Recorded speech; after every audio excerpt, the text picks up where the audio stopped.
so let's get back to some things. So real quick, y'all, I want to give a shout out to T. Lynn. She featured us in her magazine, Face of Icon. So Triad Hip Hop Podcast is in the latest issue of Face of Icon magazine. So let's shout that out. Yeah, let me trying to get the claps up. Trying to get the claps. If the damn thing don't...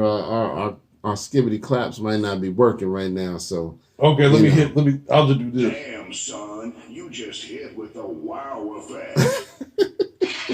There we go. There we go. I was just a filler in between. Yeah. So, T. Lynn is somebody who, we recently started collaborating with, and she follows our page, and she has a lot going on. She has her own magazine, Face of Icon, and I think it's cool, you know what I mean? And she's hooked us up with Germ Hatcher, the artist we had on, what was it, last month?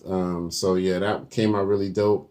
And then, I'm sure we'll be working with her a little bit more to, bring out some new North Carolina artists. Hopefully, next week we're hoping to have an interview with another artist that Van Buren is hooking us up with. So I don't want to speak too much on it, but that's the plan. I'm going to hit him up and see if we can get this artist on next week, another dope North Carolina artist. So y'all look out for that. And then okay. All right, we're going to get to hip hop in a minute. Let's talk about Kirk Franklin cussing out his damn son.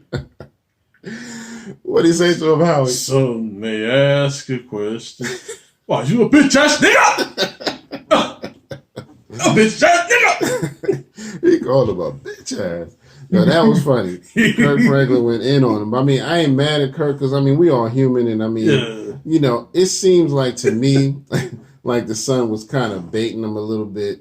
Like he was trying to push buttons because I just want y'all to see that he ain't perfect. I want y'all to see that he be cursing and all of that. I think the son was kind of pushing buttons on purpose. And he got what he wanted, because obviously he was ready to record. And when he hit the button, we got an earful, He said, you better not ever disrespect me with your bitch ass.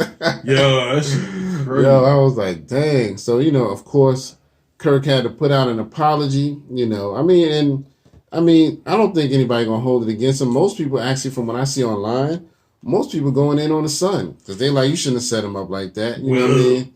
Yeah, it was like one meme that said, like, yeah, he up there calling you a bitch-ass nigga, and you up there, you 33 years old, recording him calling you a bitch-ass nigga. Clearly, you's a bitch-ass nigga. You got a point, you know what I mean? Clearly. It might be a bitch-ass nigga. You's a bitch-ass nigga. My thing over this, too, I have to commend Kirk Franklin, love him or hate him, I like the fact that he got out in front of it. Yeah. He's like, look, I'm not perfect. Yeah. I'm pretty sure he ain't the first one that did what he did. Of course. You know what I'm saying? I'm pretty sure there's pastors that, leading people to heaven. Mm. And they got family members that bring the devil at them. After they step off that pulpit. Exactly. Yeah. I'm going to straighten your ass up when I get home. You know what I'm saying? And then the fact, you 33. You know what I'm saying? Right. 33. And you doing like, you know what I'm saying? We're all maturing. We're all growing. I have things that I struggle with that I need to mature on. And I'm 37. You know what I'm saying? So yeah.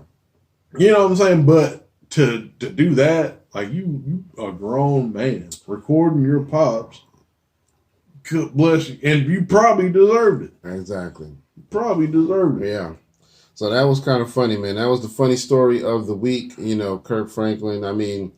I do think that, I'm sure he only put the apology out because he was recorded, so he kind of had to. But I do believe him when he said they've been having trouble with the son all this time, these many years. And, I'm sure it's a little fault on Kirk Franklin's part too. But, sometimes it's like, what can you do? Some people just push the buttons like that, So you just gotta call him a bitch ass nigga. Yeah, that's right.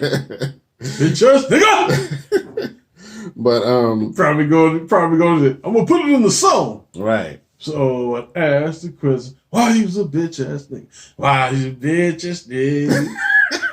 Cause you fucked around and did this shit. Oh, now we gonna have to kill you. Exactly.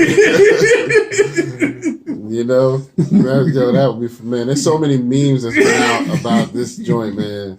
I can't even talk about it, but y'all. I'm sure y'all probably seen them already. But so you were saying that George Floyd's family got a nice little settlement from his situation, right? Man, they came up on a lick. Yeah, so that's what's up, man. 27 million. 27 million? Clap that up. Man. 27 million.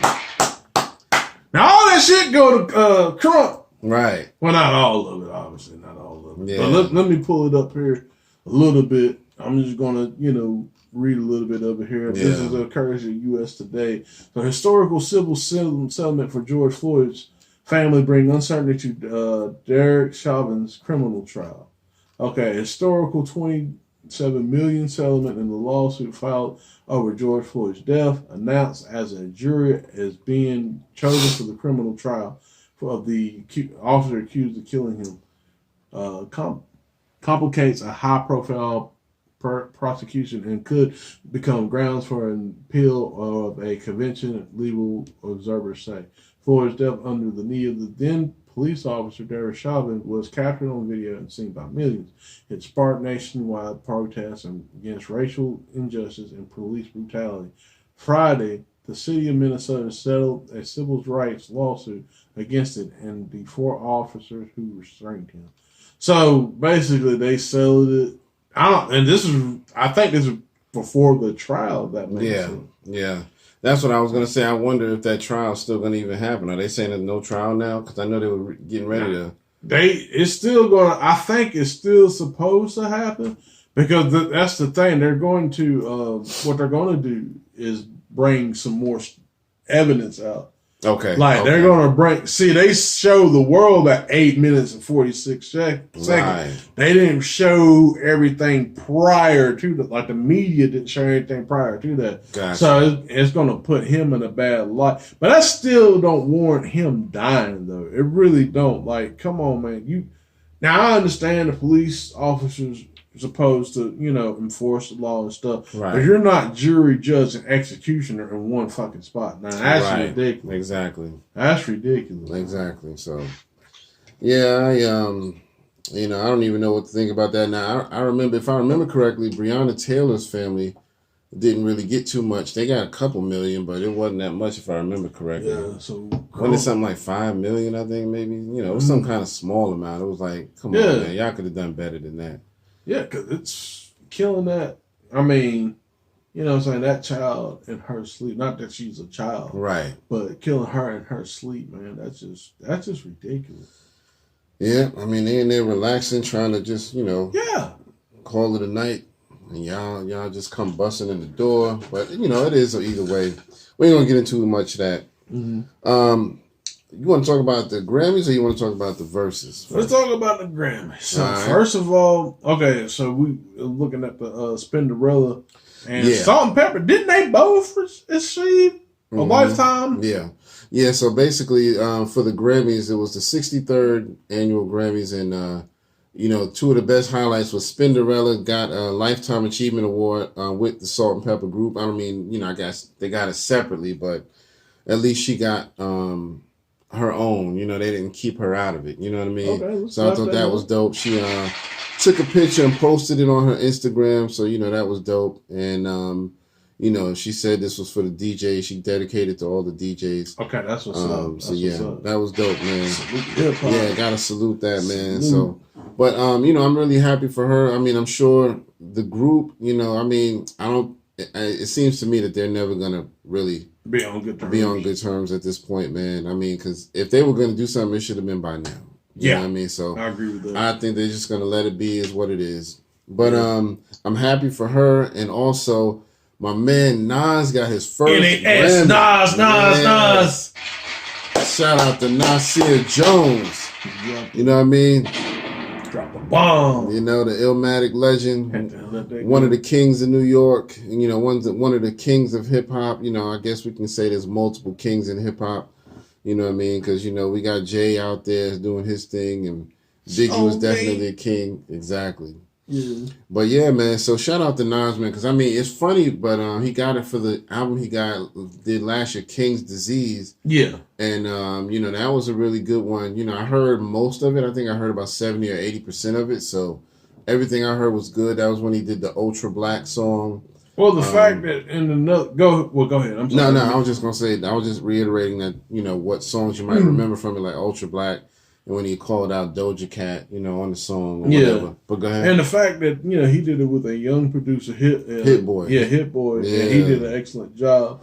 The stuff that I did hear, because like I said, I ain't heard the whole album, right? But the stuff that I did hear, he actually did a great job. Yeah. And that's another thing too. The Grammy stuff, let's just be real, especially when it comes to hip hop, we know it's bullshit. Oh, yeah. Because, you know what I'm saying? Because Biggie and Tupac didn't get one, and these are supposed to be the people that, the greatest. Yeah. Arguably. Yeah. You know what I'm saying? And they didn't get a Grammy. Yeah. You know what I'm saying? But back in the 90s, I think, they were still trying to argue if this was still music or not. Right. In a sense, I think a lot of that was dying. Right. A lot of that was dying at that time, but it still was kind of there. Yeah. If that made sense. Definitely. I mean, I think there's still some corruption in the Grammys after all these years, but it is what it is. But to me, I hate that a lot of artists feel like they haven't really made it unless they got a Grammy. A lot of artists, in the pop world and all the other genres and stuff like that, but a lot of hip hop artists, they know, the Grammys don't make or break me. No. But a lot of these young and R&B and pop and country, they feel like if I don't get a Grammy, I ain't shit. Because what's his name? The Weeknd, he protested the Grammys. Yeah, he protested because he said he didn't get it. You know what I mean? It's like, so what? You didn't get it. Fuck yeah, him. but, you know what I mean? Yeah, I mean, the Weeknd, really, realistically, though, I would say that as far as like the music he's doing, yeah,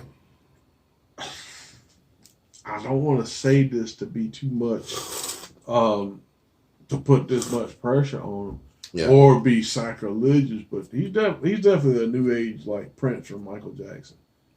Mm-hmm. Like him.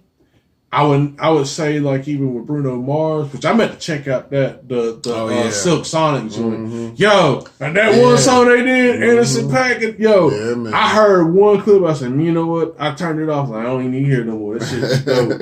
I don't even need to hear it. I just took it. Like, man, fuck it. A lot of people are saying that they wasn't expecting them to make good music because they just seemed like such a weird combination. But I have to admit, when I was told about it, it was like, Bruno and Anderson .Paak doing an album together. I was like, you know what? That makes sense. Immediately, it just made sense to me. Mm-hmm. They have a real similar style of music, and, I can see that. Bruno's a little more old school, so you need a little new school to kind of balance yourself out, and I think it's a good album, man. They did a whole album together, so that's dope, man. I think, and like I said, like I told we talked on here a lot about this. When he first came out with them trash ass niggas and the double XL, like the freshman joint. Right. But when I started listening to him in the freestyle and stuff, I was like, wait a minute, man, this dude is basically doing like watered down conscious. Like this dude's gonna be somebody. Yeah. This dude's gonna be somebody. Yep. And look at him now. Yeah, you know what I'm saying? And that's the thing, that's the thing with Anderson .Paak. I think and two, like he's just so versatile. And he works well with other folks. Yeah. He really does. Yeah. He really works. He does. He works like he one song he did with Kendrick. I think it was what was it? Flashing Lights. I can't. Not Flashing Lights. Was it Tail Lights? Something with lights. But anyway, man, song was dope. Like song was really dope. They were kind of match each other's style, but it was really dope, man.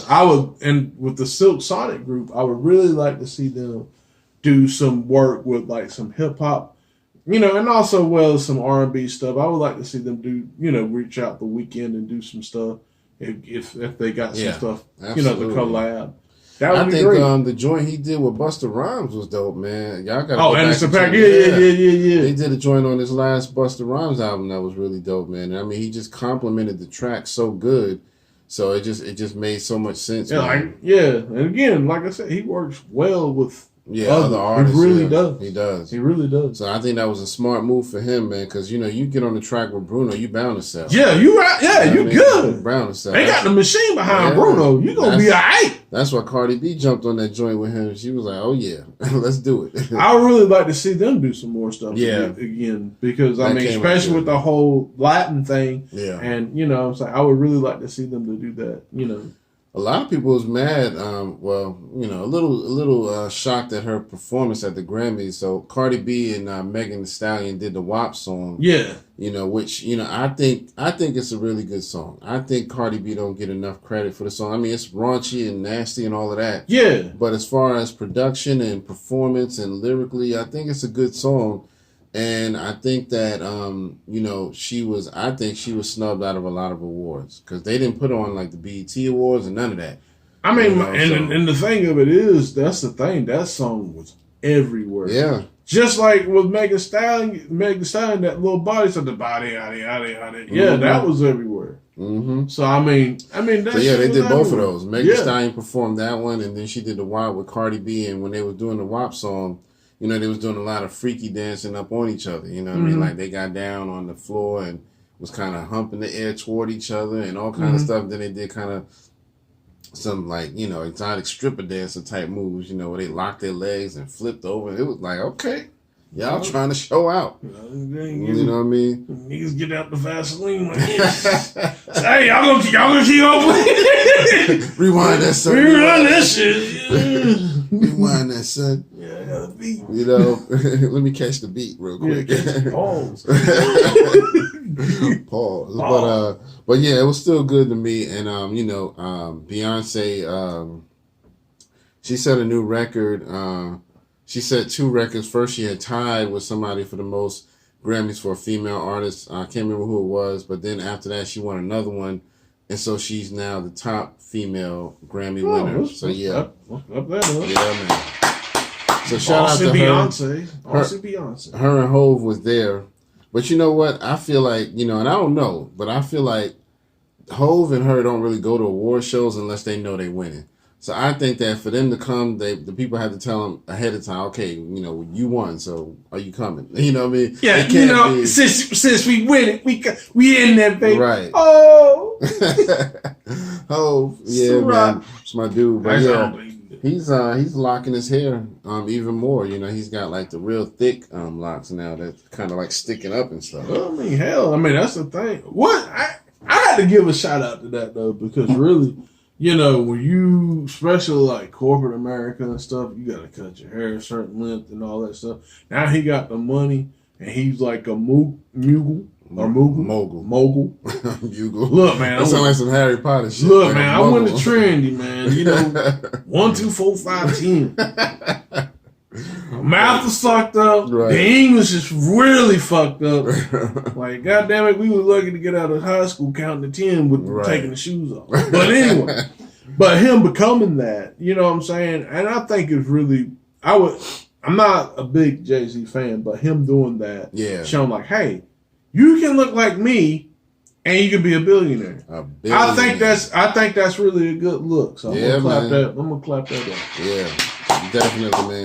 And Hov is a smart dude, man. He gives out good advice. You know what I mean? So I'm definitely happy for them. But I would just more so, like I said, I don't think they would have came if they, because they tell most artists you got nominated, so you should come. I think with them, they got to tell them up front, look, you won, so we really need you to come. Because I mean... I'm on the way, got to get past the kneeling. Got to get past. And everybody, it had a social distance audience, so it wasn't packed. It was just table over here, table over there, table over there. Yeah, I seen bits and pieces. Yeah, people had masks on, so that was smart of them, all that. So I think it was pretty decent overall. I mean, the whole show wasn't that great, but it was good to see those little highlights like the Cardi B and the Beyonce, and of course Nas and Spinderella. Spinderella's I don't think got televised. I think it was like later, after, or before. Okay. But unless, because I know I DVR'd it, but my DVR did cut off a little early. Okay. Because you know how sometimes with these award shows they carry over because somebody giving a long speech or something like that. Right. So they kind of went over their time. So my DVR Hit him with that wrap it up. Right. Just wrap that up, B. Wrap it up, B. Wrap it up, Wrap that shit up, Wrap that shit up. You know. But yeah, man, so congratulations to all of them, man. I'm really happy for Nas. Yeah. You know, it was definitely unexpected. I was not expecting to see that. So